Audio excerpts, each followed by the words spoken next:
Assalamualaikum warahmatullahi wabarakatuh. Perkenalkan, nama saya Marisa Fidatunisa dari Prodi Sarjana Teknik Geodesi, Departemen Teknik Geodesi Fakultas Teknik Universitas Gadjah Mada.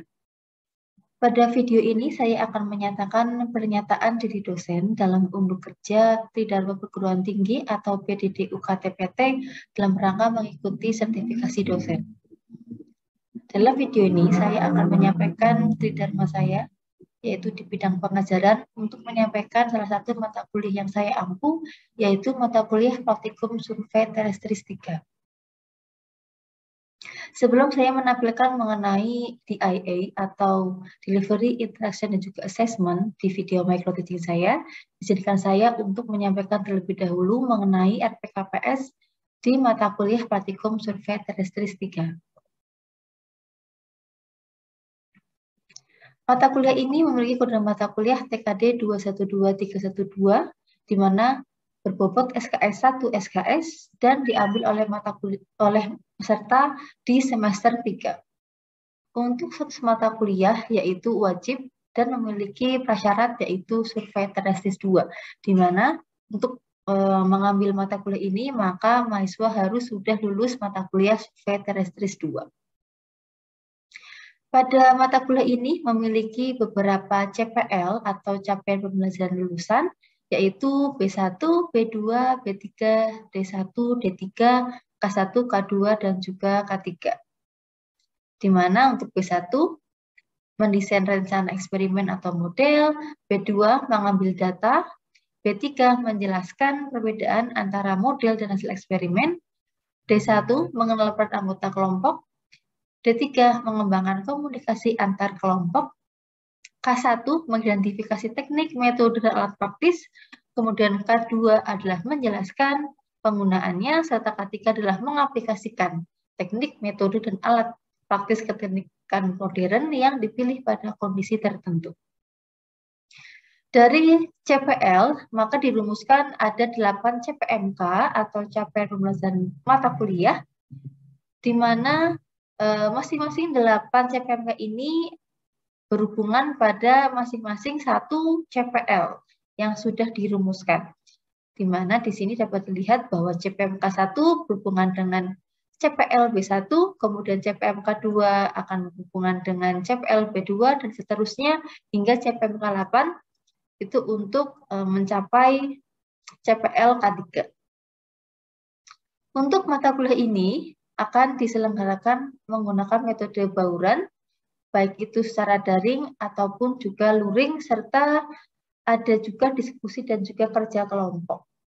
Dan materi yang disampaikan di sini ada 10 poin yang akan disampaikan di 14 pertemuan, di mana bahan yang pertama atau materi yang pertama yaitu mengenai jenis dan penelitian berbagai tipe total station, ada reflectorless, robotik, dan juga imaging total station. Kemudian yang kedua adalah prinsip dasar dan pemanfaatan TS untuk berbagai pekerjaan. Ada remote elevation measurement, missing line measurement, fixing of missing points, taking out, dissection, dan area calculation. Kemudian yang ketiga adalah prinsip dasar dan pengenalan alat TLS atau Terrestrial Laser Scanner. Kemudian yang keempat yaitu terminologi dan komponen dalam pengukuran TLS. Ada scan position, point cloud, scanner parameter, reflectance image, scan coverage, dan juga laser return signal. Yang kelima ada syarat penggunaan dan juga prosedur pengukuran menggunakan TLS. Yang keenam, kalibrasi dan pengecekan keakurasian TLS. Yang ketujuh, prinsip dan metode registrasi data point clouds. Yang kedelapan adalah metode dan prosedur pengklasifikasian data point clouds. Yang kesembilan, pemodelan point clouds. Dan yang terakhir adalah analisis kualitas data TLS. Untuk metode assessment, dengan kaitannya dengan CPMK, di sini ada beberapa komponen penilaian, ada pengamatan keaktifan mahasiswa, ada laporan mingguan, ada responsi dan hasil final project di akhir, ada UTS dan juga ada UAS, di mana laporan di sini bobotnya adalah 30% yang akan menyasar CPMK 1 sampai 8. Kemudian responsi dan hasil final project itu memiliki bobot 25% yang akan mengakses CPMK 1, 3, 4, dan 5 serta 8. Kemudian ada UTS memiliki bobot 20% yang akan mengakses CPMK 1, 2, dan 6 serta UAS dengan bobot 25% akan mengakses CPMK 3, 6, dan 8. Kemudian berikut referensi yang digunakan dalam perkuliahan ini, dan mata kuliah ini diampu oleh tim teaching yang beranggotakan Pak Bambang Kun sebagai koordinator dan juga saya serta Bu Hilmiati sebagai anggota. Kemudian dalam RPKPSI disampaikan juga beberapa rincian perkuliahan mingguan dari minggu 1 sampai minggu ke-14, di mana setiap minggunya ini akan ada penjabaran CPMK apa saja yang akan disasar, kemudian indikator penilaian, komponen penilaian, dan juga bobotnya, lalu apa saja bahan kajian atau materi pembelajarannya, bagaimana akan delivery secara daring dan juga luring, lalu beban waktu pembelajaran, baik itu tatap muka, kemudian asinkron, sinkronos, lalu belajar mandiri ataupun tugas terstruktur, lalu rincian mengenai pengalaman belajar mahasiswa, serta media pembelajaran yang digunakan, dan fasilitator dan referensi. Kemudian di akhir, di belakang juga dijelaskan mengenai rubrik penilaian, di mana rubrik penilaian ini akan menyasar semua CPMK dari 1 sampai 8, kemudian akan dilihat untuk performance indikatornya dibagi menjadi 4 kategori capaian, ada beginning, developing, proficient, dan juga exemplary. Untuk micro teaching yang akan saya sampaikan di sini adalah pada pertemuan minggu ketiga dan keempat, yaitu mengenai penggunaan aplikasi ala Total Station, di mana akan dibahas dan juga dilaksanakan praktikum untuk bisa melaksanakan remote elevation measurement, missing line measurement, fishing of missing points, taking out, resection, dan juga area calculation. Di mana di dalamnya akan saya sampaikan briefing praktikum mengenai penjelasan masing-masing aplikasi ini, kemudian saya sertakan juga ada video pembelajaran, kemudian mahasiswa akan melaksanakan praktik di lapangan dan juga menghasilkan laporan praktikum.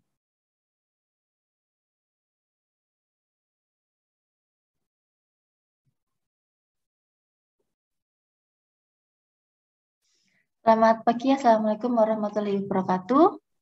Waalaikumsalam warahmatullahi wabarakatuh. Gimana kabarnya teman-teman semua? Sehat? Sehat, Bu. Sehat, Bu. Alhamdulillah. Nah, di hari ini kita akan melanjutkan materi di mata kuliah praktikum survei tesis 3 ya. Hari ini kita masuk ke minggu ketiga, di mana materi yang akan kita kerjakan di minggu ini adalah aplikasi penggunaan dari Total Station. Ya, seperti yang sudah kalian ketahui bahwa TS ini memiliki tugas ataupun memiliki keunggulan, dia bisa melakukan pengukuran jarak dan juga sudut, ya. Tetapi selain itu, di dalam TS itu juga sudah ada menu-menu ataupun juga modul yang bisa kalian manfaatkan untuk mempermudah pekerjaan kalian, ya. Jadi ketika ada suatu project yang tidak bisa atau sulit digunakan, ya, ketika kalian hanya mengukur jarak dan sudut, nah ini ada beberapa modul yang bisa digunakan untuk mempermudah pekerjaan kalian, ya. Jadi hari ini akan saya jelaskan dahulu beberapa aplikasi yang ada di TS, dan juga setelah itu kalian akan melakukan praktikum di lapangan secara berkelompok, ya. Nah, sebelum saya masuk ke aplikasi dari penggunaan TS, ya, kita review sedikit, ya, materi di mata kuliah sebelumnya di Surutris 2 mengenai TS, ya, di mana kalian tahu bahwa TS ini tersusun atau terdiri ya dari dua jenis alat, yaitu theodolit dan juga EDM atau electronic distance measurement. Di mana kalau theodolit dia berfungsi untuk mengukur sudut ya, kalau EDM ini dia untuk mengukur jarak. Jadi satu kali berdiri alat kita pakai TS itu sudah bisa langsung memperoleh jarak dan juga sudut ya. Itu pasti kalian sudah hafal di luar kepala. Nah, tapi salah satu keunggulan lainnya dari TS ini adalah di mana dia dilengkapi dengan microprosesor ya. Kalian juga pasti masih ingat nih. Nah, apa kira-kira fungsi dari microprosesor? Coba ada yang bisa menjawab? Oh iya Bu, Ya, izin menjawab. Iya silakan.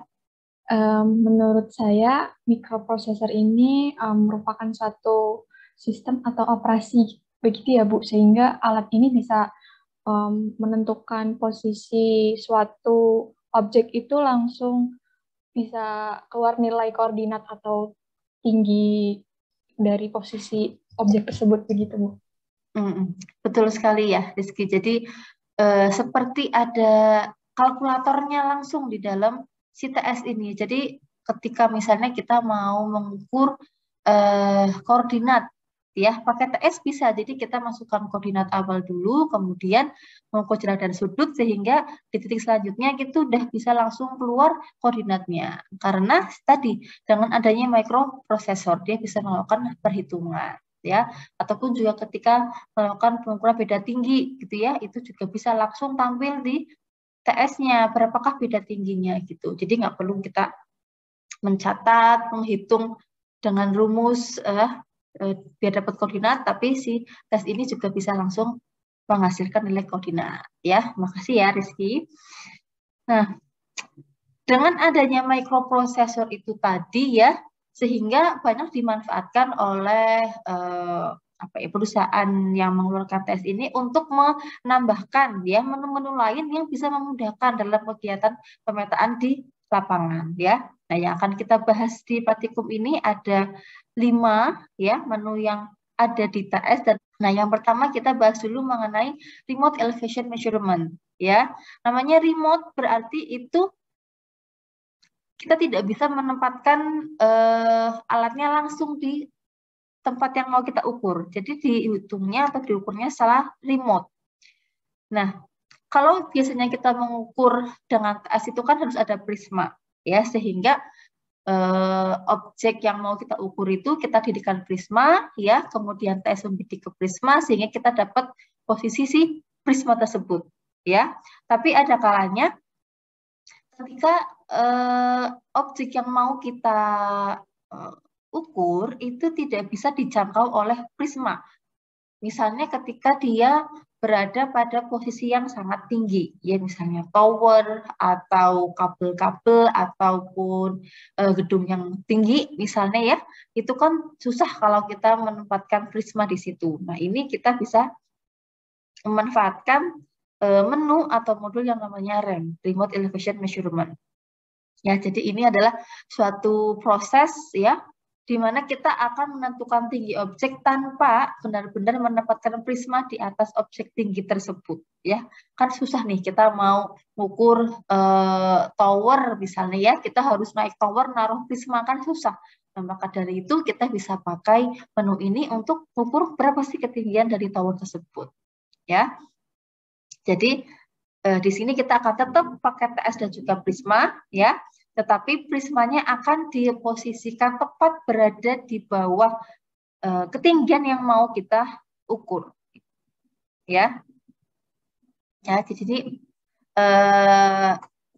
prinsipnya ya, TS kita didikkan, kemudian bidik ke prismanya dulu, kemudian kita akan kunci klem horizontal, kemudian vertikalnya kita arahkan ke atas, kemudian akan terbaca di situ berapa ketinggian target relatif terhadap prisma.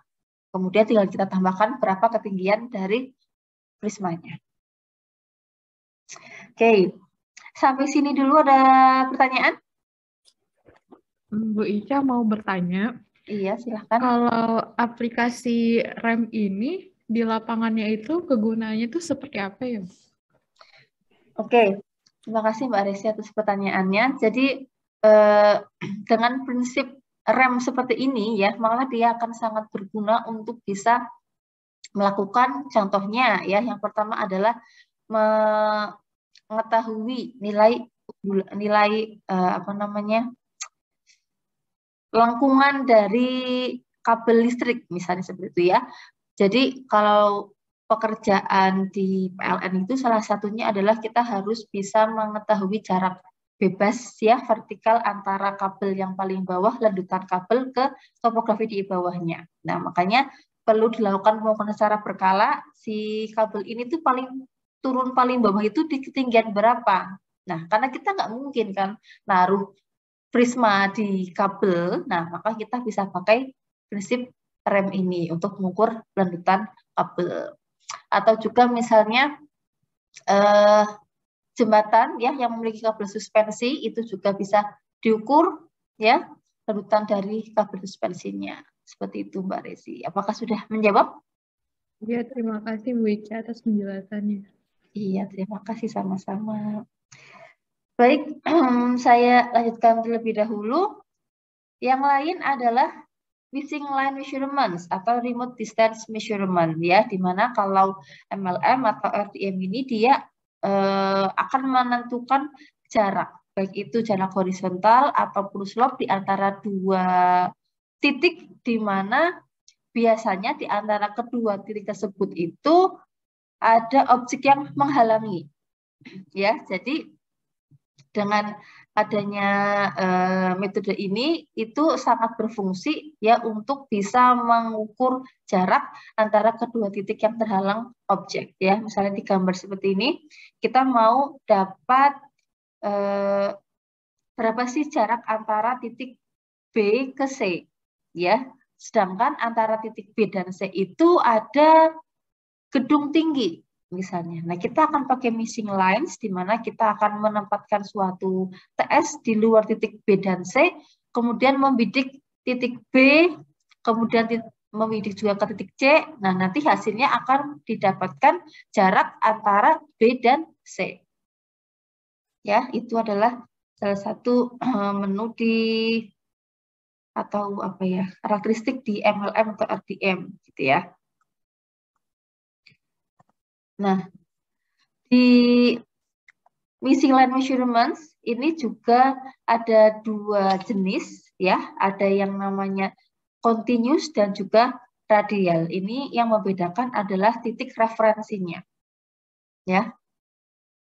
Misalnya yang di gambar yang ini ya, seperti gambar sebelumnya ya ini. Jadi kita akan menempatkan TS katakanlah di sini ya. Kemudian membidik ke titik P1, P2, P3, P4.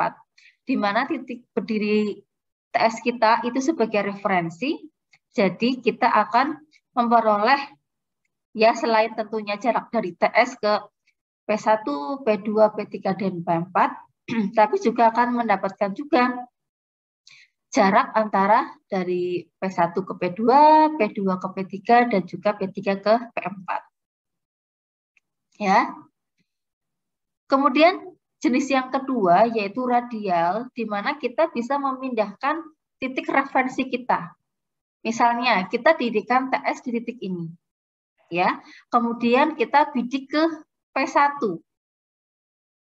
Tapi saya mau dapat nilai jaraknya itu adalah dari P1 ke P2, P1 ke P3, dan juga P1 ke P4. Nah, caranya adalah kita akan memindahkan dulu referensinya ya ke P1. Ya, maka akan diperoleh tadi jarak dari P1, jarak dari P1 ke P2, P1 ke P3, dan juga P1 ke P4. Ya, jadi ini bisa dua cara ya, tergantung kebutuhannya di lapangan seperti apa ya. Jadi keunggulannya kalau radial ya, titik yang kita ukur terakhir itu bisa dijadikan base untuk pengukuran titik selanjutnya. Selanjutnya adalah menu fixing missing points atau staking out ya. Ini saya rasa sudah sangat familiar kalian ya dan nanti di survei terestris 2 atau survei rekayasa juga kalian akan mengerjakan pekerjaan yang utamanya adalah sticking out ya. Dimana kalau kita biasanya pakai TS, kita kan mau cari koordinatnya berapa ya, tapi kalau sticking out itu dibalik. Kita udah punya koordinatnya berapa, nah kita mau cari tahu di lapangan itu posisinya di mana. Ya. Jadi kita udah tahu dulu nih koordinatnya. Ya, biasanya stick out ini dimanfaatkan pada pekerjaan pengembalian batas ya. Misalnya kita udah punya sertifikat ya, kemudian ada bencana alam yang menyebabkan batasnya itu hilang, nah kita akan melakukan pengembalian batas ya. Koordinatnya kita sudah punya, kita cari di lapangan. Atau pemasangan patok rencana jalan ya. Lalu pemancangan titik tiang pancang di laut ataupun pilar jembatan dan lain sebagainya. Ya, intinya biasanya ini pekerjaan yang kita sudah rencanakan di studio atau di lab ya, udah ada koordinatnya. Kemudian kita akan cari posisinya di lapangan. Nah, di sini kalau kita mau melakukan stake out, kita akan butuh TS tentunya, kemudian kita akan butuh backside, dan juga satu prisma lagi untuk bisa mencari di mana lokasi koordinatnya. Jadi biasanya akan kita pindah-pindahkan ya prismanya. Biasanya akan ada panduannya juga di TS, kita harus ke arah utara, selatan, dan sebagainya hingga ini bisa pas di koordinat yang kita mau cari. Ini ada videonya, nanti akan saya share juga link videonya agar kalian bisa melihat simulasinya, kemudian nanti bisa diaplikasikan di lapangan. Oke, lanjut aja. Adalah selanjutnya resection atau pengikatan ke belakang. Ya, kita tahu ada dua jenis sebenarnya ya. Pengikatan posisi, ada pengikatan ke muka dan juga ke belakang. Nah, yang biasanya ada di TS ini adalah resection atau pengikatan ke belakang. Dimana kalau pengikatan ke belakang ini kita akan menentukan suatu lokasi titik ya dari titik lain yang sudah diketahui posisinya. Jadi misalnya ada 2 BM di lapangan, kita mau cari titik yang belum diketahui di lapangan. Nah, titik yang belum diketahui di lapangan ini kita didikan TS. Lalu kita akan membidik ke 2 titik yang sudah diketahui tersebut. Sehingga nanti akan dapat berapa sih posisi TS itu berdiri. Ya. Ini juga ada video simulasi, input-input apa saja yang harus dimasukkan ke dalam alat ya, sehingga nanti bisa melakukan kalkulasi mendapatkan langsung berapa koordinat berdiri alat ya. Nanti juga akan saya share linknya agar bisa kalian tonton.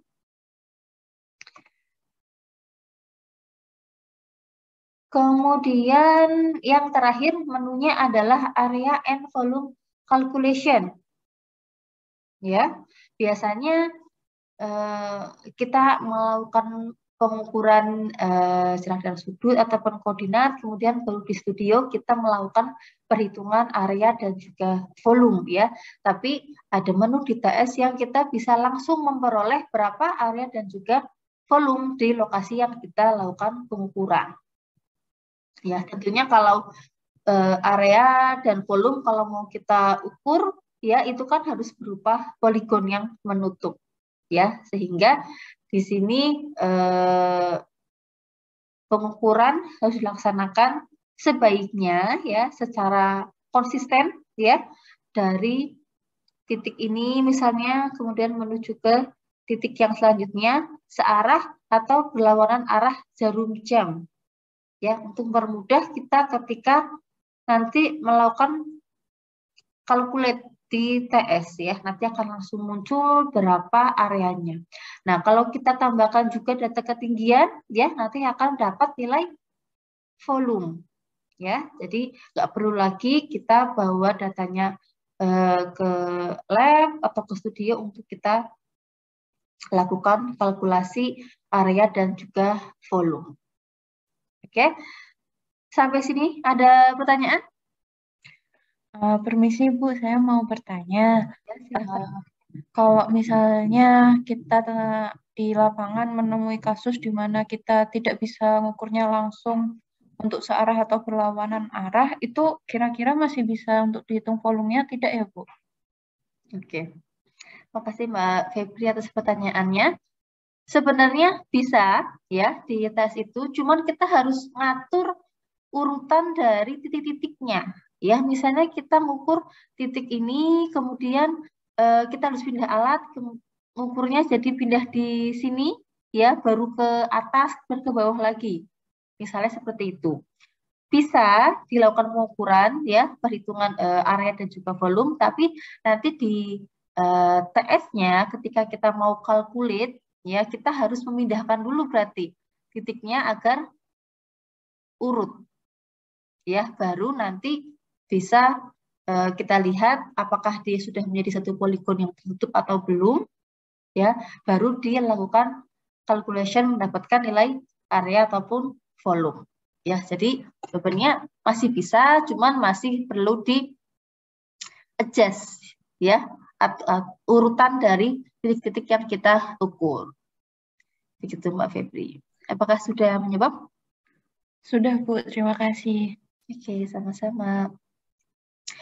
Baik, itu tadi 5 menu yang ada di TS yang selanjutnya akan kalian coba di lapangan, ya. Langsung kalian ke lab, ambil alat berdasarkan kelompok kalian, ya, di mana nanti per kelompok kalian bisa melakukan praktikum di lapangan, cukup memilih 3 dari 5 aplikasi yang sudah saya jelaskan tadi, ya. Misalnya kalian mau pilih area and volume, kemudian RAM sama MLM misalnya yang kalian belum pernah gitu ya, itu bisa dilakukan, ya. Tinggal dipilih TS-nya sesuai dengan yang mau kalian praktekkan di lapangan, ya. Per kelompok ini materi ini akan dilaksanakan dalam 2 minggu, jadi kalian punya waktu 2 minggu untuk menyelesaikan pengukuran di lapangan, ya. Silakan jadi objek yang dekat-dekat saja, ya, di sekitar kampus teknik geodesi. Nah, untuk agar saya bisa mengakses, ya, hasil pekerjaan kalian, selain juga saya akan muter nanti di lapangan, kalian akan diminta untuk menuliskan, ya, hasil praktikum kalian dalam sebuah laporan, ya, seperti biasa, di mana laporan itu harus mencakup tahapan dan juga hasil dari kegiatan praktikum kalian. Dan tentunya nanti dikumpulkan H-1 praktikum minggu depan, ya, di jam 8 malam via Elok. Nah, untuk laporannya nanti susunannya, ya, ada judul, tujuan, alat, ya, dasar teori, hasil dan pembahasan, dan juga kesimpulan, ya. Dan saya juga nggak bosan lagi mengingatkan bahwa kalian tidak boleh melakukan plagiasi, ya, nggak boleh nyontek. Mari kalau ketahuan nyontek laporannya saya kembalikan, tidak akan saya nilai. Oke, sampai sini ada pertanyaan sebelum saya akhiri? Izin bertanya Bu, Iya, untuk Najwa. laporannya sendiri itu individu atau per kelompok aja ya Bu? Laporannya nanti per kelompok aja nggak apa-apa, ya, tapi pastikan kalian sudah melakukan pekerjaan ini atau praktikum itu bareng-bareng, ya, nggak 3 orang nanti ngukur, 2 orangnya bikin laporan, enggak, ya, tapi semuanya harus bisa, semuanya harus praktikum di lapangan. Oke? Oke Bu. Baik. Terima kasih Bu. Iya, sama-sama Najwa. Oke, untuk mempersingkat waktu, setelah briefing ini kalian bisa langsung ke lab untuk pinjam alat. Jangan lupa diisi form peminjamannya. Nanti jika ada kesulitan di lapangan bisa bertanya di saya ketika saya sedang mengawas di lapangan. Oke? Kalau gitu saya akhiri untuk briefing di pagi hari ini. Selamat pagi. Wassalamualaikum warahmatullahi wabarakatuh. Waalaikumsalam warahmatullahi wabarakatuh. Terima kasih, Bu. Wabarakatuh. Terima Sama-sama. kasih, Bu.